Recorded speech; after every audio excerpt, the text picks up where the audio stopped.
Здравейте отново, приятели! Бързам да представя нашето днешно последно ядене от соковото разтоварване, което ще включва разни интересни работи. Приготвила съм лук, чесън, кориандър, спанак, тук в тази купа, рукола също така. Днеска по-голяма част от деня прекарахме в парка с колелата и с децата. Може би силно се забелязва с Карина, да. Може би сигурно се забелязва, че съм хванала лек тен. Червени са ми буските и лицето въобще. Предлагам да се захващаме за работа, тъй като няма време. Гладни сме след днесния прекрасен ден навънка. Ще ми подаш ли малко? Да. Айде. Аз съм, че отново ние помощник. Кухнята. Да. Почваме с морковите. Нали?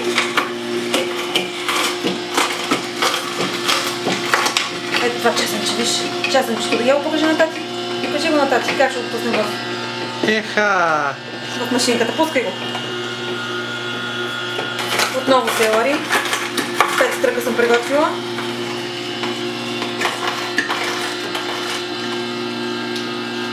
Ти това селери за нищо го нямаш обаче. Да, ние почти във всеки наш сок слагаме селери.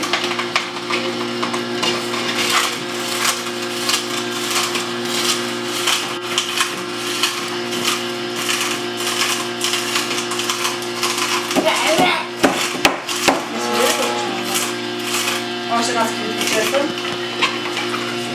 И джинджифилче съм си приготвила.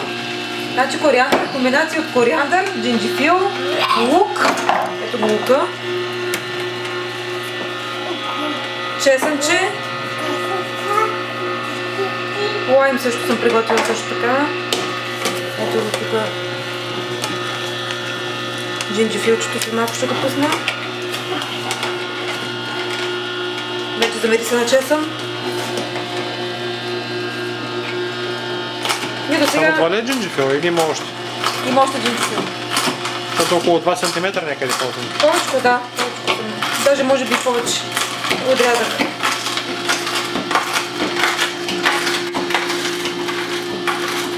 Беше се научиш да правиш сокове? До сега няма комбинация, която да не ми е харесала за тези 6 дена. Пък и преди това. Което си е истина.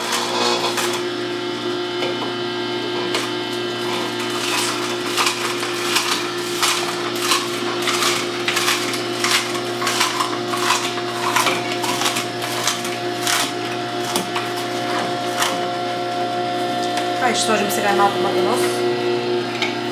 Оха!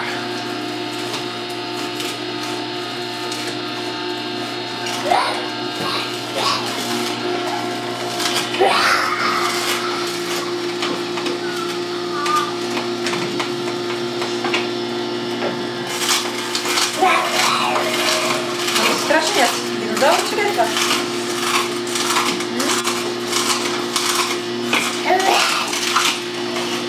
Малко кориандър, който прилича на магданоза. Листенците му приличат на магданоза, ето го. Не съм сложила цяла връзка кориандър, 1/4, тъй като той има доста силен вкус и аромат.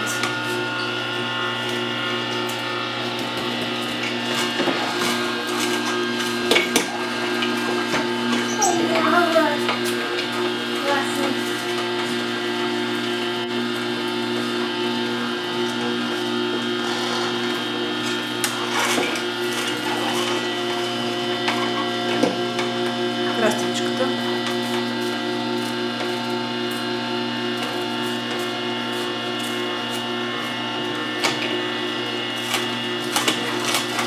Сутринта почнахме обичайния за нас начин, топла вода с лимон, след това пшенична трева и седена в фибрите с малко стевия този път и алоe вера сложихме днес.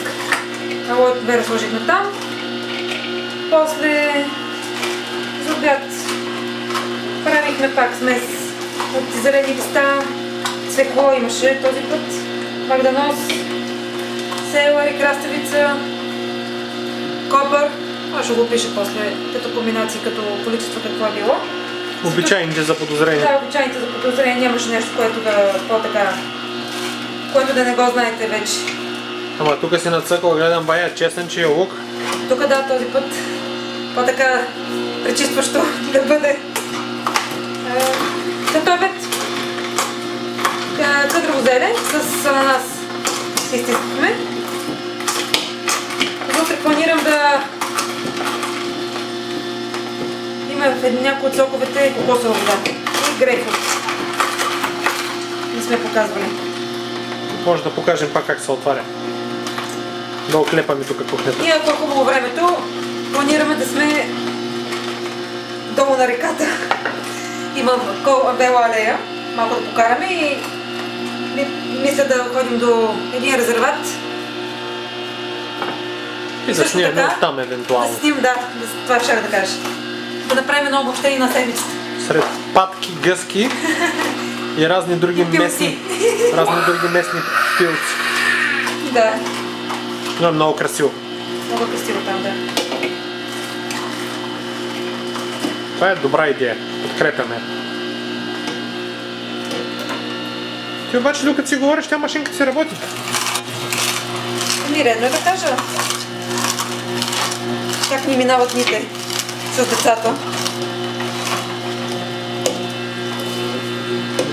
Мисля, че си пропуснал една каничка. Моля? Каничката ли забравих? Нищо.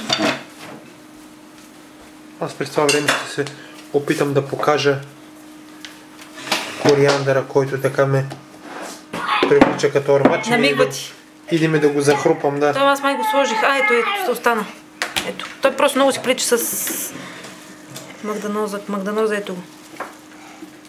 Това е магданоза, това е кориандър. На кориандър са малко по-големи листата като. И по-къдравки.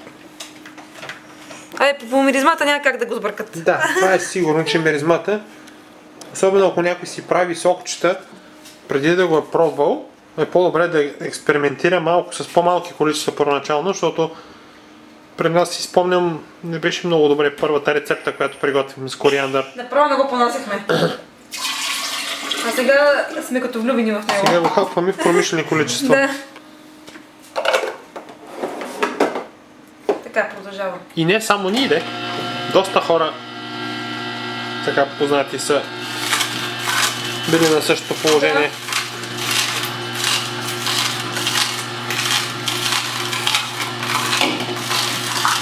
Остатъците си няма да ги хвърля, че съм замислил нещо. Добре. Една специална изненада ще бъде тези дни, ма ще видим кога ще. Лука. Сложих преди малко от другата част от джинджифила.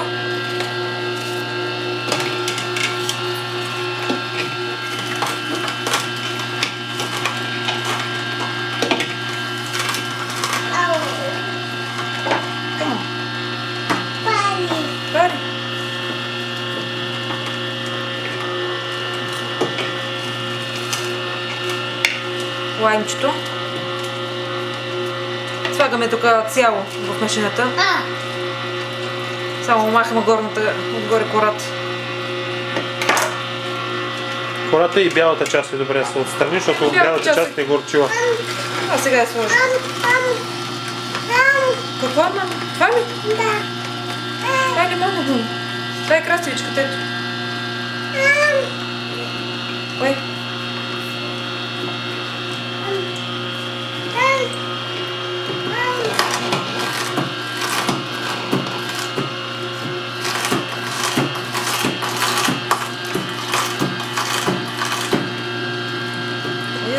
Нещо не му допадна май на Ясенчо.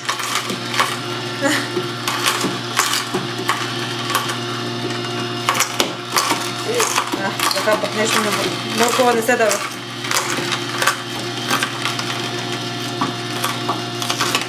Така. Ами сега малко да сложа, тук се видя, малко да сложа от тази трева. Спанах с рукола, около 300 грама общо.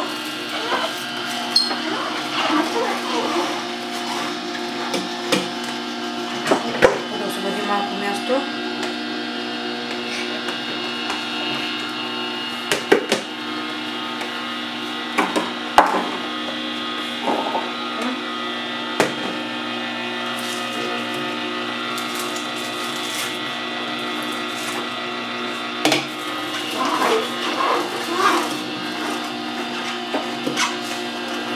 Да видим как те е погаляло слънцето. Червеничка съм, да.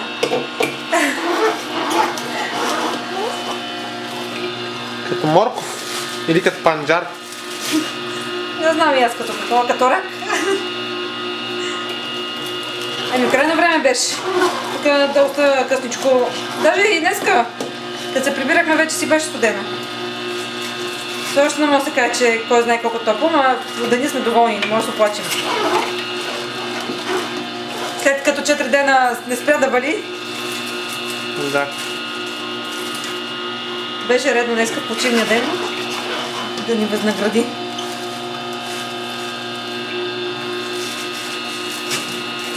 Ами, аз предлагам, това ми е за пред камерата последното, да сипя в чашката. Значи тук в този последния сладовечок на време, който ни е, не слагаме нищо, нито водорасти, в повечето случаи.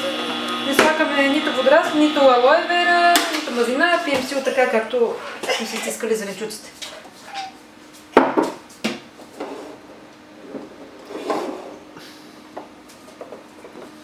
Ма той май и този сок ще е зелен, значи. Само зелени сокови се пият. Тая къща. Не се оплаква, ония ден беше червен. Като заснехме втория ден клипчето. Виж, тук си имаш вече един редовен клиент с чашата. Виж как се напира. Не можеш да не уважиш желанието. Чакай, мерси. А това не е за тебе. За теб ли? Да, за теб и Ясенче, за теб. Ще ми даш една салфетка, Яси? Мръсна ми ръката, мама.